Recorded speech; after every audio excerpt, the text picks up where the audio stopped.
마태복음 26장 57절에서 75절. 예수를 잡은 자들이 그를 끌고 대제사장 가야바에게로 가니 거기 서기관과 장로들이 모여 있더라. 어제 겟세마네 기도를 하고 예수님이 체포가 됐습니다. 이제 끌려가서 재판받을 각오를 하고 준비가 다 돼 있는 상태에서 이제 예수를 잡은 자들은 체포 조직, 사내들인이 보낸 그 칼과 몽치를 들고 가룟 유다를 앞장 세우고 그렇게 해서 와가지고 붙잡아 갔습니다. 그리고 이제 오늘 목요일 날 새벽녘이 다 됐습니다. 아직 날은 안 샜어요.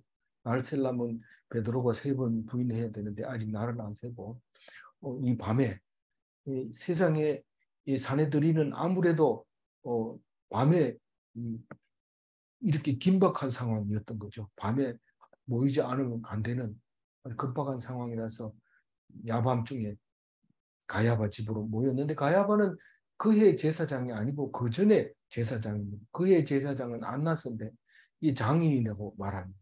그리고 아직 기득권이라기보다 정관이 있기 때문에 여기서 가야바는 그동안 그 대제사장을 오래 하면서 집이 넓고 사내들이는 거기서 열 수 있었던 것 같아요. 공회를 열 수 있었던 것 같아요. 그래서 장로들, 서기관들 이런 사람들 다 모여서 회의를 하려고 잡아오거든 바로 우리가 처리하자. 그리고 모여들었던 것은 것이죠. 사내들인 공회원은 대제사장, 서기관, 장로 이름 다 됩니다. 거기. 그래서 이 안나스는 가야바는 전에 요한복음에 보면 한 사람의 백성을 위하여 이스라엘 백성을 위해서 한 사람이 죽어야 된다고 얘기하던 사람이라고 말하고 있습니다. 그러니까 그 집에서 이 중대 사건을 결정해야 되는 것이 뭔가 어울리는 것 같죠. 근데 사실은 문제는 가야바가 제일 문제인 것 같은데 우리는 신앙 고백할 때 본디오 빌라도가 고난을 받고 에게 고난을 받았다고 얘기를 하는데 본디오 빌라도는 오늘 읽어보면 오늘 아니고 내일 오늘 맞죠? 오늘 본디오 빌라도 얘기는 안 나와요? 하여튼 손을 씻고 그렇게 애를 썼는데도 안 됩니다. 바나바를 놔주게 되고 그런 일을 하는데 그래도 우리는 본디오 빌라도가 없었으면 죽일 수 없는 겁니다. 왜냐하면 유대인들은 죽였다 하면은 로마에게 이제 혼나기 때문에 못 죽이는데 그 밀란이 날 것처럼 하니까 겁먹고 그냥 마누라가 그렇게 말리는데도 그냥 나는 죄가 없다 이러면서 내줬는데 결국은 말씀대로 될 수밖에 없다. 하나님의 말씀은 어떻게든지 이룬다. 아무 노력해도 꿈에 나타나든지 뭐하든지 간에 하나님은 뜻을 이루고야 만다. 그런데 오늘 우리가 객관적으로 볼 때는 가야바가 제일 이제 주범인 것 같아요. 그러나 사내들인의 주장으로서 결정을 말씀대로 하자면 그 사람이 결정을 내려야 되는 건 사실입니다. 58절 읽어봅니다. 베드로가 일찍이 예수를 따라 대제사장의 집 뜰까지 가서 그 결말을 보려고 안에 들어가 하인들과 함께 앉아 있더라. 사실은 이 요한복음에 보면 이렇게 대제사장 집에 뜰까지 못 들어갑니다.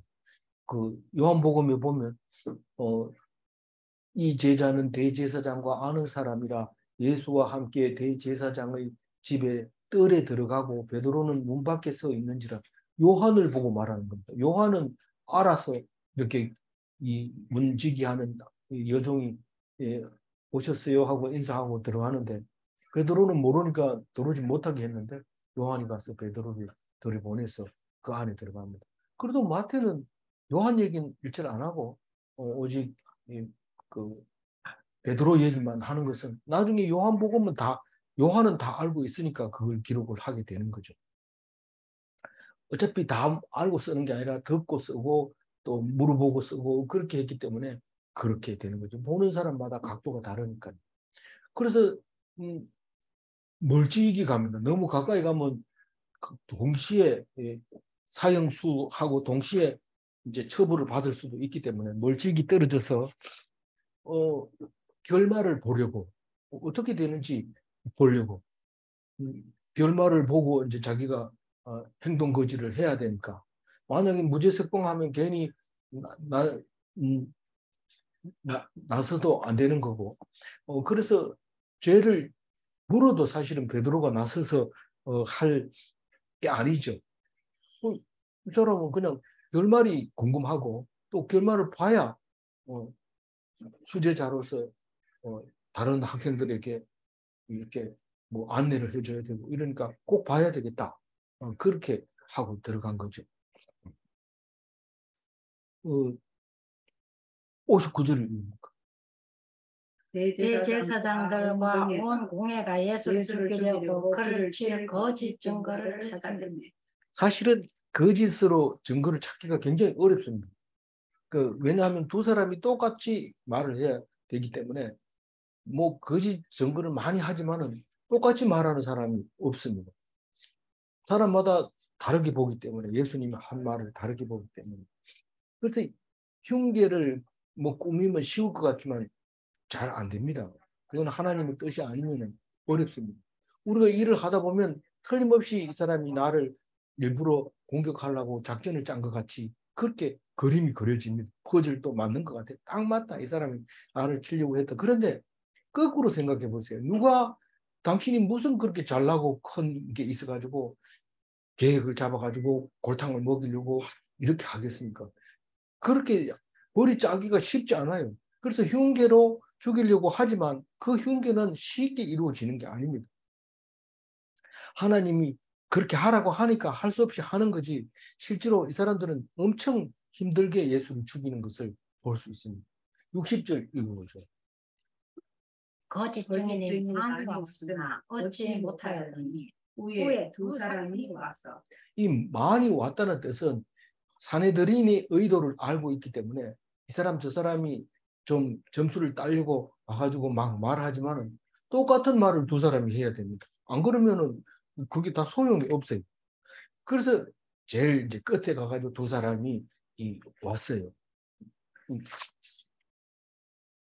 60절, 60절 맞죠? 61절. 이르되 이 사람의 말이 내가 하나님의 성전을 걸고 사흘 동안에 지을 수 있다 하더라. 그게 거짓으로 할 수 있는 건 없고 진짜로 이 말을 했기 때문에 이 두 사람은 그 소리를 분명히 들었기 때문에 그 얘기를 합니다. 그런데 이 얘기는 흉계로 그러는 것이 아니라 이것은 그냥 말꼬투리를 잡아가지고 하는 거예요. 이거는 진리이지만은 진리고 확실한 거고 말씀에 응하는 말을 하고 있지만 이 사람들은 그거를 다르게 해석을 함으로써 이 두 사람을 이제 사형을 시킬 수 있다. 한 건을 잡았다. 이렇게 생각을 하고 있는 거죠. 예수님은 성전입니다. 너희도 성전이라고 했는데 당연히 예수님은 성전이죠. 근데 헌다는 말은 죽인다는 말이죠. 죽이면 사흘 동안 지을 수 있다. 사흘 동안 지을 수 있다는 말은 사흘 후에 다시 살아난다. 성전이 다시 살아난다. 그렇게 말한 거기 때문에 이 두 사람 정인이 틀린 건 아닙니다. 맞는 말이지만 이 말 뜻을 모르는 사람 입장에서는 충분히 신성모독으로도 말할 수가 있다는 거죠. 62절 읽어봅니다. 대제사장이 일어서서 예수께 묻되 아무 대답도 없느냐? 이 사람들이 너를 치는 증거가 어떠하냐? 아무 대답을 할 필요 없는 것은 그게 차원이 다른 거고 거룩한 거고 또 귀한 거고 그렇기 때문에 말할 필요가 없습니다. 그 하나님 주신 묵비권이죠. 우리가 보통 법정에서 묵비권을 행사하는 것은 뭐 변호사가 있다든가 그걸 믿고 함부로 얘기를 하지 말아라. 그래서 묵비권을 행사하는 거지만 예수님은 지금 너희들이 알아들을 수 없는 이유를 말을 하기는 싫고 그것은 거룩한 것을 개에게 던지는 하고 마찬가지이기 때문에 괜히 던졌다가 물려 죽을 뭐 어차피 죽는 거긴 하지만 그런 거는 뭐 해봐야 의미 없는 것은 내가 안 하겠다. 그렇게 말하고 있는 거죠. 63절. 예수께서 침묵하시거늘 대제사장이 이르되 내가 너를 살아계신 하나님께 맹세하게 하노니 내가 하나님의 아들 그리스도인지 우리에게 말하라. 이제는 뭐 말을 하라는 거예요. 강제로 시킨 거죠. 고백해, 사실대로 얘기해라. 하나님께 맹세하고 해라. 이 말입니다. 그러니까 우리가 법정에서 허위하게 되면은 법에 의해서 가중처벌을 받는다는 것을 맹세하세요. 그럼 거기에 대해서 맹세하고 이제 진술하는 거나 마찬가지로 하나님께 맹세하라는 거예요. 맹세하고 뭘 물어보는 거예요? 네가 하나님의 아들 그리스도라 꼭 하는 것에 대해서 우리에게 말해라. 원래는 이렇게 신문하면 안 되죠. 두 사람이 딱 했는데 맞나 틀리나 이것만 물어봐야 되는데 이거는 직접 이걸 말했으니까 사실은 이런 얘기를 자기들 입으로 하기 싫은 거예요. 어떻게 하나님의 아들이 그리스도라고 그런 말을 감히 할 수 없는데 결국은 안 되니까 강제로 그냥 시켰습니다. 대질신문은 실패했지만 예수님은 그 사람들 입에서 그 말이 나올 수 있게 했기 때문에 대답을 합니다. 그 사람 입에서 했기 때문에 긴 말 할 필요 없습니다. 네가 말했다 이렇게 얘기하면 끝납니다. 스스로 말을 하지 않고 그 사람이 직접 말할 수 있도록 기다려준 거죠. 이 기다리기가 참 어렵습니다. 그 말을 할 때까지 기다리기가 굉장히 어렵습니다. 만약에 인내력만 있다면 결국은 상대방의 입에서 그런 말을 하도록 그렇게 할 수 있는 거죠. 예수님이 하신 것을 잘 본받아야 되는데 쉽지는 않습니다. 가룟 유다에게도 그랬죠. 가룟 유다도 니다 이렇게 얘기하지 않고 가룟 유다가 다른 사람처럼 똑같이 외식하면서 나는 아니지요. 다른 사람 다 그렇게 얘기하니까 자기도 그렇게 얘기해요. 그러니까 다른 사람은 일단 가만히 있었는데 가룟 유다가 그렇게 물을 때 네가 말하였느니라 이렇게 말합니다. 그게 맞다. 네가 말한 대로 바로 너다. 이렇게 얘기를 함으로써 예수님 입에서 그런 좋지 않은 말을 할 필요가 없이 상대방의 입에서 얘기할 때 그렇다. 이렇게만 하면 되도록 이렇게 해줬을 때 이게 묵비권하고 이 말하고는 참 우리에게 중요한 건데 그게 힘이고 능력인데 하나님 말씀 아니고는 이렇게 하기가 어려운 말입니다. 권능의 우편에 앉아 있다는 게 뭡니까? 네가 말하였느니라 이 말은 내가 하나님의 아들이고 그리스도다. 그러니까 이후에 인자가 예수님은 내가 하나님의 아들이다 그리스도라고 얘기하지 않고 인자라고 꼭 얘기를 자기 스스로 이렇게 얘기하면서 권능의 우편에 앉아 있는 것이라고 얘기했는데 이 권능은 모든 능력을 통제할 수 있는 능력을 말하는데 그것은 하나님께만 있는 권능이죠. 하나님의 우편에 앉아 있는 것을 너희들이 보리라. 그렇게 얘기하면서 또 하늘 구름을 타고 오는 것을 너희가 보리라. 구름 타고 다시 오시겠다고 하는 것은 올라가시면서 하나님께로 가시면서 내가 다시 오겠다. 지금 가는 것처럼 다시 오겠다. 그 구름 속으로 사라진 예수님을 다시 오게 하는 거죠. 그럼 우리가 다른 성경에도 보면 데살로니가 전서 같은데 이런 데 보면 구름 속으로 끌려 올라가서 공중에서 주를 영접하게 되는 휴거 같은 모습을 우리는 이제 성경에는 휴거라는 단어가 없지만 이게 공중에서 주를 영접한다. 구름 타고 온 예수님을 만나서 이 나라를 하나님께 바치고 영원히 예수님과 함께 산다 하는 얘기를 하고 있는 것을 봅니다. 그런데 사실은 볼 수 있는 사람이 보지 아무나 보는 게 아닙니다. 옆에 왔는데도 몰라요. 구름 타고 왔기 때문에. 하나님 우편에 앉아 있는 것은 그 사람들은 모르지만 믿는 사람은 다 알아요. 예수 믿는 사람이 지금 하나님 우편에 앉아 있다는 걸 모른다면 그건 예수 믿는 사람 아니죠. 날마다 신앙 고백을 하는데 왜 모르겠어요. 65절 읽어봅니다. 이에 대제사장이 자기 옷을 찢으며 이르되 그가 신성 모독하는 말을 하였으니 어찌 더 증인을 요구하리요. 보라 너희가 지금 이 신성 모독하는 말을 들었도다. 이 신성 모독이란 말은 개역 한글에는 참남한 말을 하였도다 이렇게 말해놨습니다. 이 참남한 말이 신성 모독이라는 말로 바뀌어 있는데 하나님에 대해서 신성 모독을 했다는 겁니다. 이것은 그 제3계명을 어긴 겁니다. 하나님의 이름을 망령되이 불렀다는 겁니다. 그래서 이런 말을 생전에 들어보지 못했는데 이런 소리를 들으니까 됐다. 이게 이제 죽어도 된다. 그래서 옷을 찢었다는 것은 더 이상 용서가 없다는 거죠. 봐줄 수 없다는 거 확실하다는 거죠. 대제사장이 자기 옷을 찢었다는 것은 이것은 하나님을 대신해서 자기가 분노하고 있다는 것을 말하고 있는 거죠. 모습이 그렇다는 거죠. 그래서 더 정의는 필요 없다. 이 두 사람이 얘기했고 또 본인 입으로 얘기를 했는데 사실 그게 뭔 뜻인지 몰라가지고 그 3일 만에 다시 짓겠다 하는 말은 무슨 말인지 몰라가지고 확실하게 하죠 없었는데 맞다고 하면서 이렇게 대충 이 말은 이 사람들이 알고 있는 거예요. 하나님 우편에 앉아있다가 다시 오시리라 이런 말에 대해서는 굉장히 민감했는데 이게 자기라고 하니까 옷을 찢어버린 거. 신성모독이라고 얘기하면서 더 이상 정인이 필요 없다. 너희들이 들었다. 이렇게 얘기를 합니다. 66절을 보면. 너희 생각은 어떠하냐? 대답하여 이르되 그는 사형에 해당하니라. 너희 생각은 어떠하냐? 이러면 사내들인에서 말하고 있는 건데 너희 생각은 누굽니까? 그 서기관들 보고 말하는 겁니다. 이 대제사장은 제일 높은 의장이 되지만은 서기관은 훨씬 더 의장보다 많이 압니다. 그것을 기록하고 적용하고 했기 때문에. 그럼 우리도 마찬가지죠. 대통령이 제일 높은 자리에 앉아서 국정회의를 하지만은 무슨 질문하면은 무슨 장관이 대답하는 거나 마찬가지로 서기관이 직급은 낮지만 잘 압니다. 이게 어디에 해당되는지. 그거는 3계명에 해당됩니다. 하나님을 모독했으면은 돌로 쳐 죽여야 됩니다.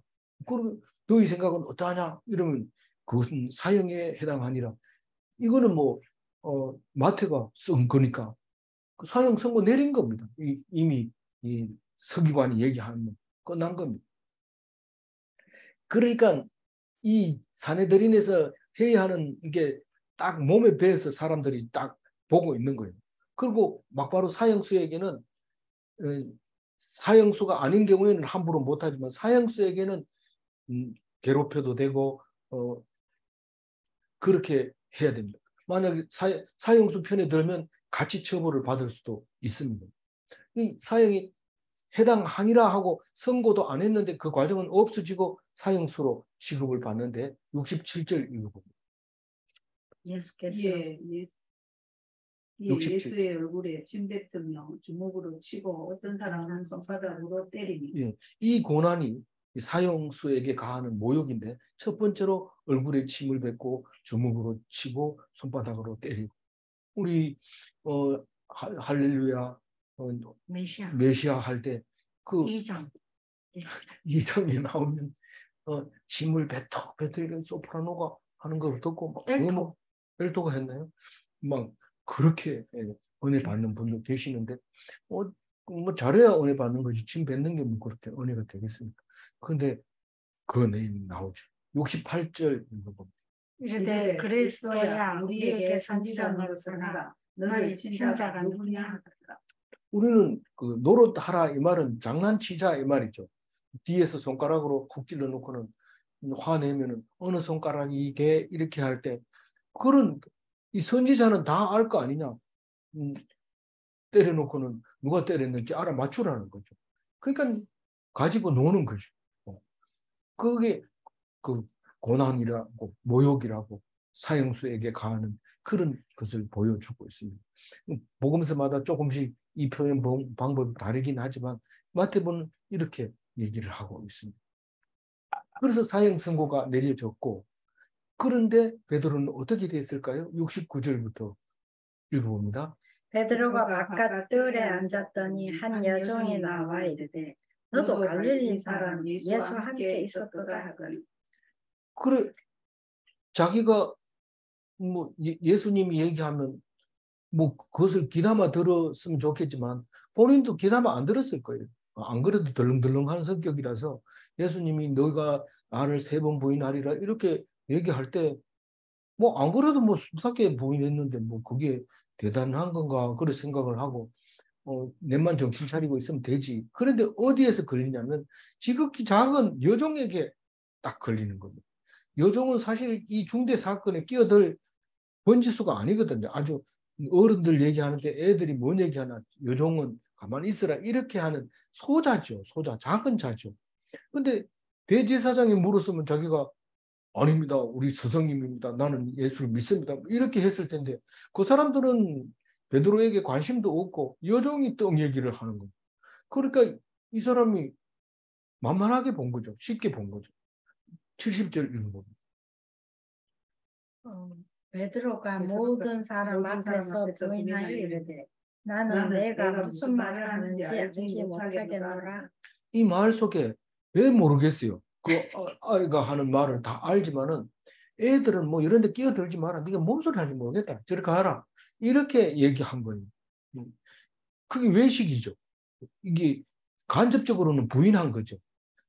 내가 아이하고 그래 맞다. 내가 예수님하고 고향 동기인데 그럼 어떻게 하면 좋겠나? 이렇게 할 형편이 아니니까 자기는 그냥 무시하고 그냥 어디로 갑니까? 71절입니다. 안문까지 나아가니 다른 여종이 그를 보고 그가 묻는 사람들에게 말하되 이 사람은 나사렛 예수와 함께 있었도다 하니. 이 외식하는 사람은 행동이 약간 불안해요. 우리가 볼 때는 약간 불안하고 흔들리면은 이거는 외식하는 게 확실한데 어떤 사람들은 심리학자들은 눈을 찡긋한다든가 껌뻑인다든가 손을 어떻게 한다든가 여기에 따라서 거짓말하는지 정말인지 알아낸다는 거예요. 이 사람은 안문까지 갔다는 얘기는 뭔가 찝찝할 거예요. 뭐 거짓말은 뭐 못 알아듣는다는데 뭐 그게 거짓말일 수 있어요. 뭐 알지만은 모른다는데 어떻게 합니까? 그거는 뭐 큰 문제는 아니지만 본인은 뭔가 마음속에 찝찝한 게 들어 있어서 멀리 간다고 간 게 문 앞까지 갔어요. 그 가면 이 여종을 피해가면 다른 여종이 나타나는 거. 우리가 뭐 하나 뭐 이렇게 거슬리는 게 있어서 막 벌레들이 달려들고 이러면 저쪽 가면은 뱀이 나타날 수도 있어요. 그렇기 때문에 거기에 적극적으로 그거를 대항해야 되는데 그것을 피해가가 가니까 다른 요종이 또 나타나요. 그래서 요번에 얘기하는 걸 못 알아듣는다면 좀 이상한 거예요. 그래서 못 알아듣는다고 하지 않습니다. 말은 똑같이 하는 건데 반응이 다릅니다. 72절입니다. 베드로가 맹세하고 또 부인하여 이르되 나는 그 사람을 알지 못하노라 하더라. 요번에는 진짜로 부정하는 거죠.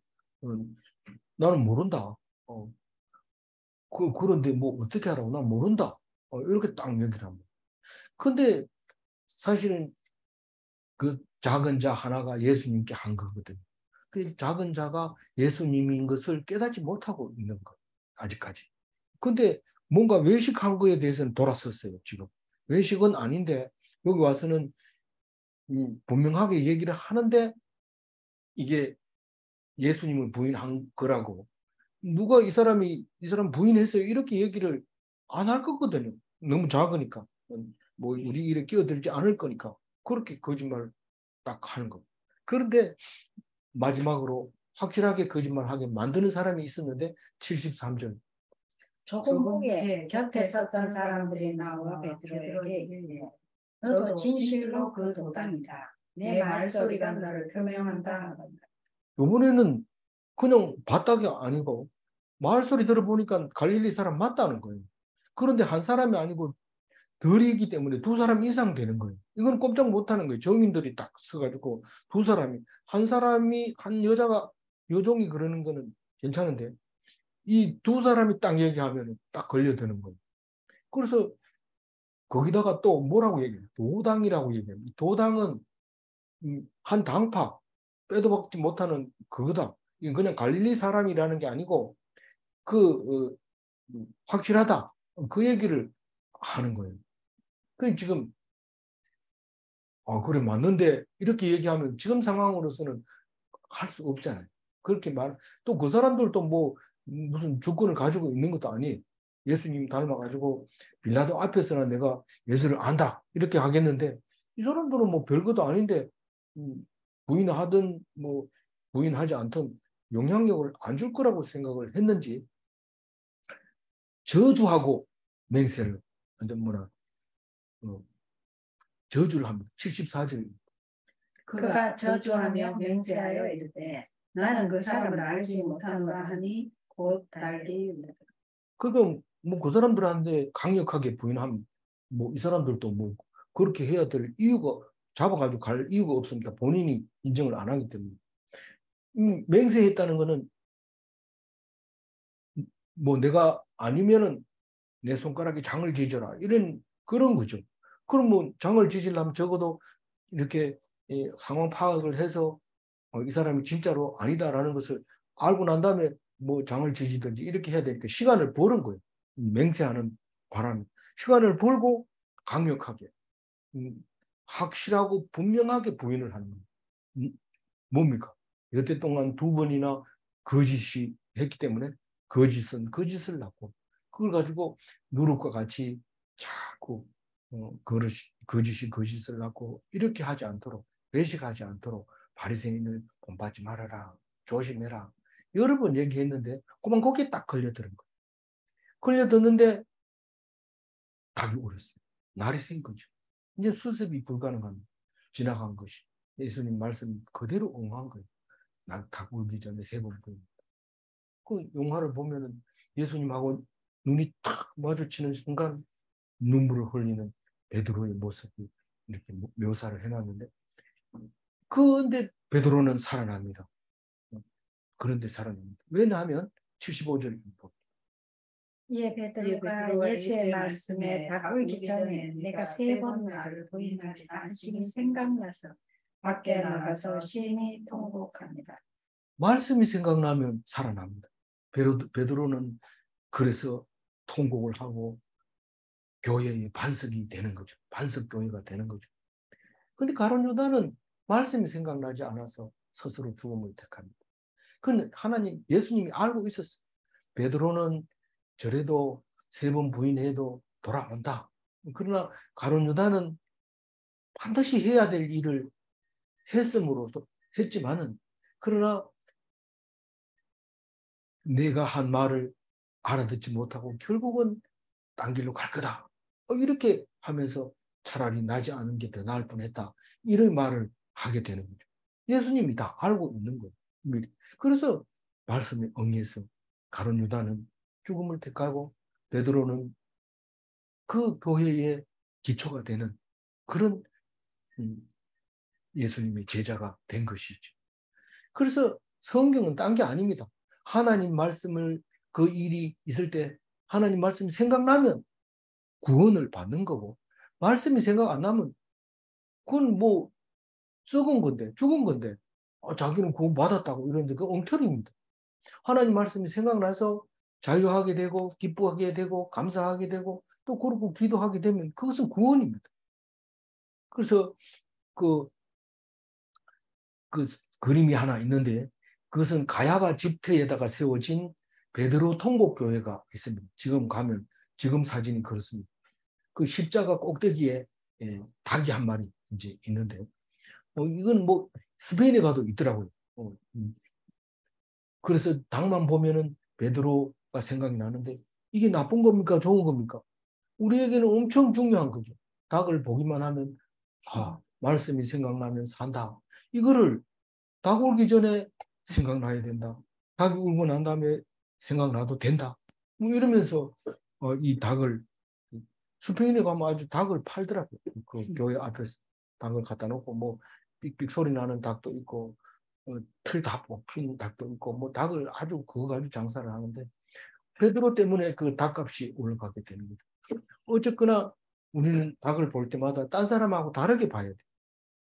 우리를 생각나게 하는. 꼭 기도 안 했으면은 말씀이 생각 안 났을 텐데 그 소리를 딱 듣는 순간 하나님이 나를 다 알고 있구나.